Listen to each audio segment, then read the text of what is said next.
Good morning. Happy Monday. Is it ever a happy Monday? This is Island Prepper here. Just want to post up a new video from yesterday's competition.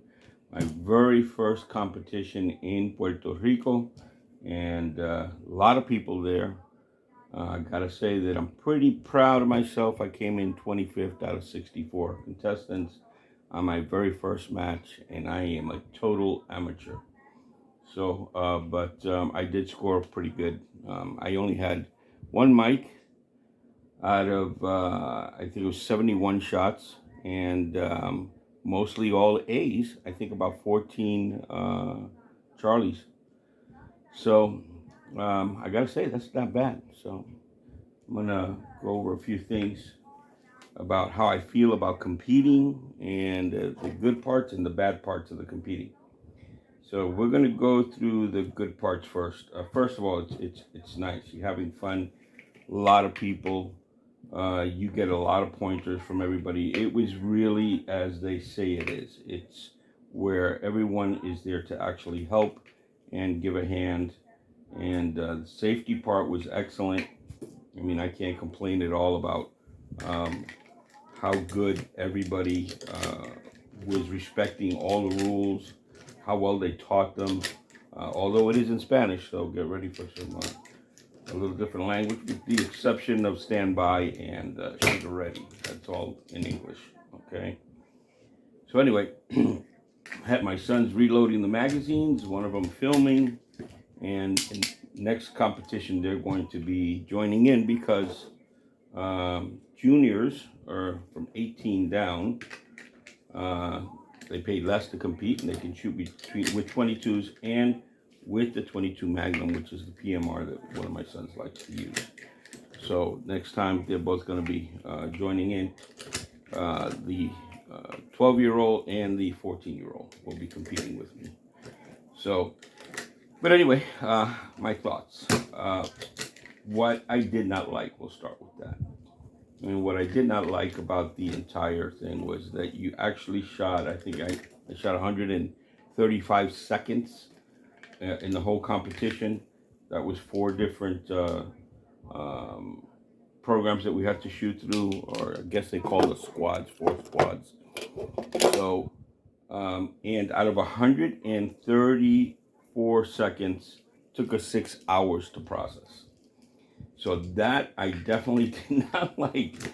And apparently, thank God it was shaded everywhere we were. But the only thing I did not like is that it was 117 degrees on my buddy's car's thermostat, showing that it was like boiling.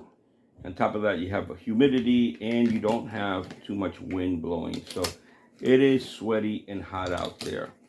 So I also got there a little earlier than everybody else. I was the first person there. Got there. Yeah, well, they told me that the registration started at 8 o'clock. Unfortunately, it started at 9 o'clock. So I got there just about 15 before 8.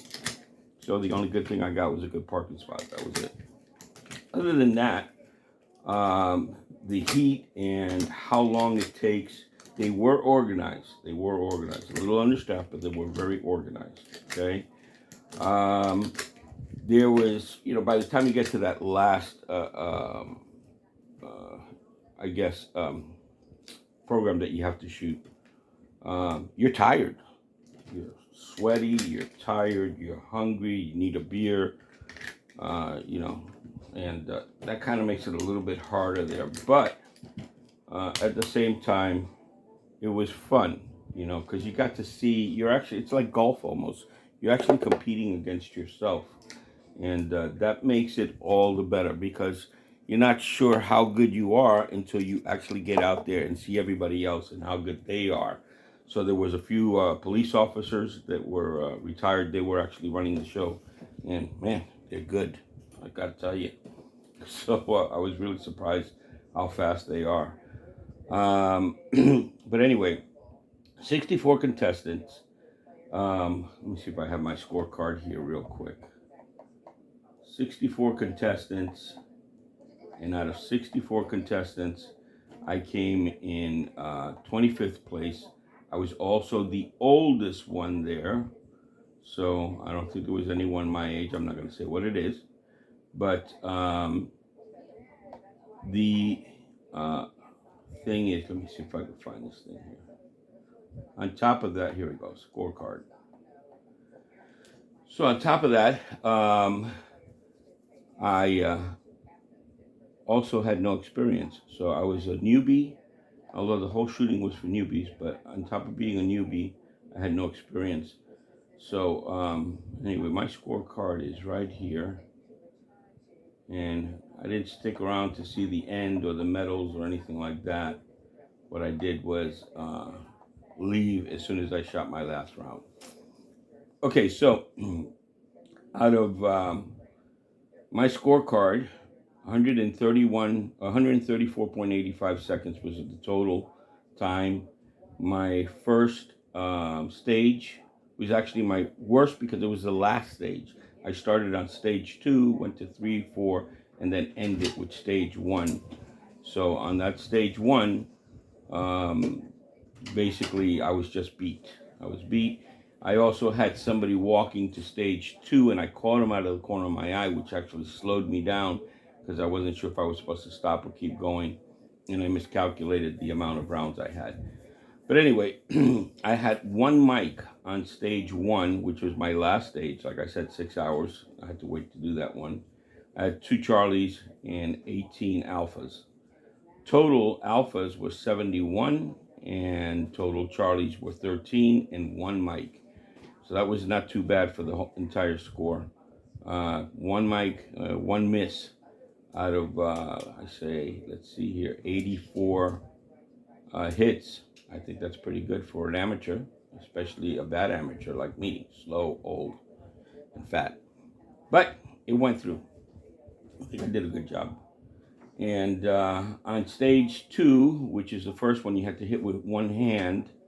You had to do 8 shots with one hand and then 8 shots with 2 hands. So out of 16 shots, I got 6 Charlie and 10 Alphas and no misses. And that's not bad. I think that was right around 10 yards, and they altered a little bit further distance, maybe 12 yards, 11 yards, and 10 yards.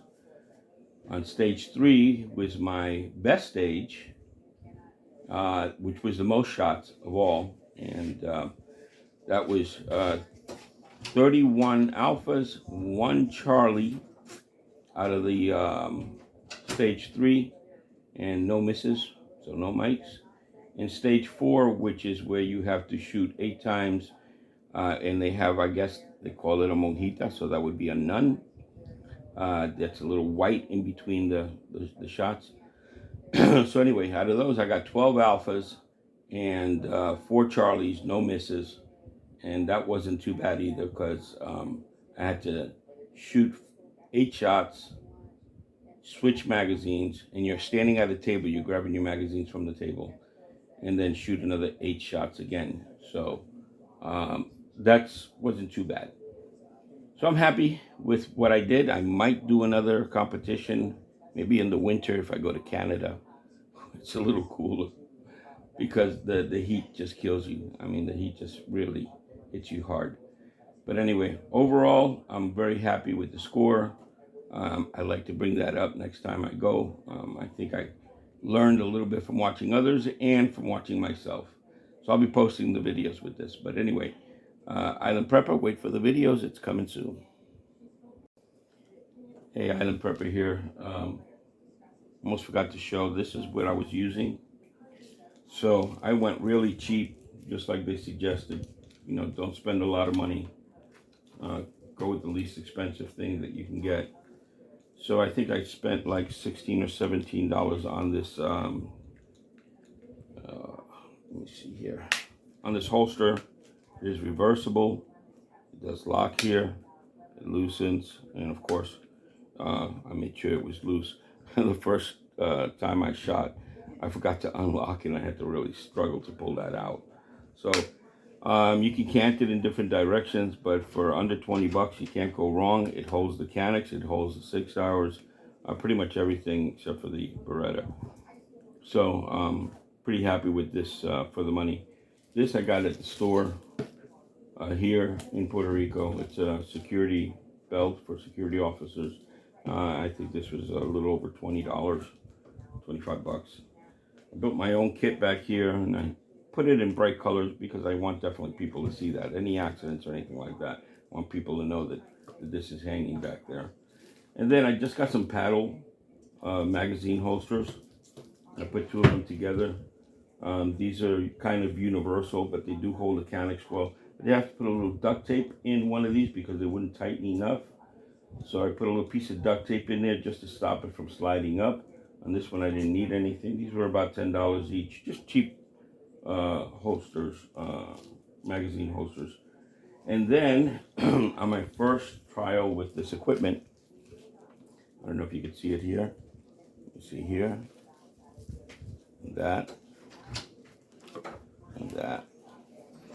So in the first trial with this equipment, every time I pulled the weapon out, it would ride up. So it would actually not help. So somebody suggested I get this little Velcro belt, and that's what I did. So instead of using a regular belt, I used this little Velcro belt. Closed my pants well and held the holster, stopped it from riding up on me. So I thought that was pretty good. And of course, I shot my Canic Rival. It's empty, no mag. So, and I shot it this way. I wasn't sure if I was going to go with the 4-inch slider from the Canic Mete, just 4.5 inches, just a little bit shorter, or if I was going to go with this. So the next competition, I am going to go with the shorter barrel. And just because it's a little faster to pull out, you know, you kind of get a little stuck on the front here. So, but what a great gun. I got to say, I was practicing with my red dot. I was able to focus on that red dot a lot faster than I used to. The trigger is amazing because at the 90-degree break, which the other one does not have, I stopped shooting low, which is where the problem is. And now that I'm shooting a little bit better, I'm getting used to the other one too. I was doing that.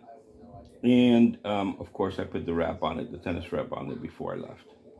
And make sure no sliding, you know. Although this has a good grip, this makes it a little bit better. It also absorbs a little bit of the sweat, and it works really good. So I did a nice cleaning and everything before I went to the competition. Magazines drop really fast. They go really well in with the magwell here. So I was kind of happy with everything. It shoots really well.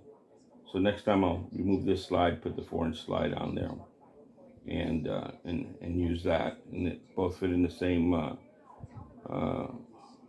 holster, so I don't have any issues with that.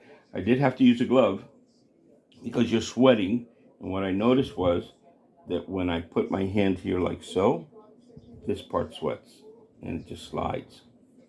Same thing, and the same reason I got rid of the Glock, because the slide wasn't aggressive enough, and when my hand sweat, I could not rack the slide on the Glock 19, and I said, you know what, in emergency, I'm screwed. So I got rid of the Glock 19. On this, show empty, fire, I was able to grip this.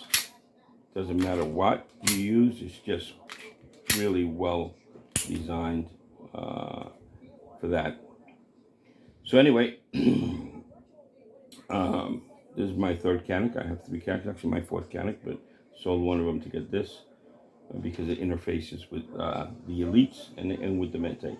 And the SFX did not interface with anything. So anyway, video coming soon. Hey guys, I want to add one last thing. I have 2 of these. These are the Right-On red dots. They work excellent. I've shot quite a few hundred rounds out of these. So far, battery has lasted. I have not lost 0 with either one of these. They're small, so they take the footplate of the 6-hour micro red dots, the ones that are designed for the P365. But for the money, $99, and you'll probably get a $5 coupon at Benelli's in Florida. You cannot go wrong with this. They send you the tools, they send you the battery. The battery is shake awake, auto on and off. It adjusts to the lighting in the room or the sunlight. So it has pretty much everything you need on it. And it just, once you get accustomed to it, finding that red dot becomes really easy using two eyes. And to be truthful with you, it's just best $99 I've ever spent. I'm going to get one more for my other Canics, so I have two of them. I'm going to get a third one for all my three Canics.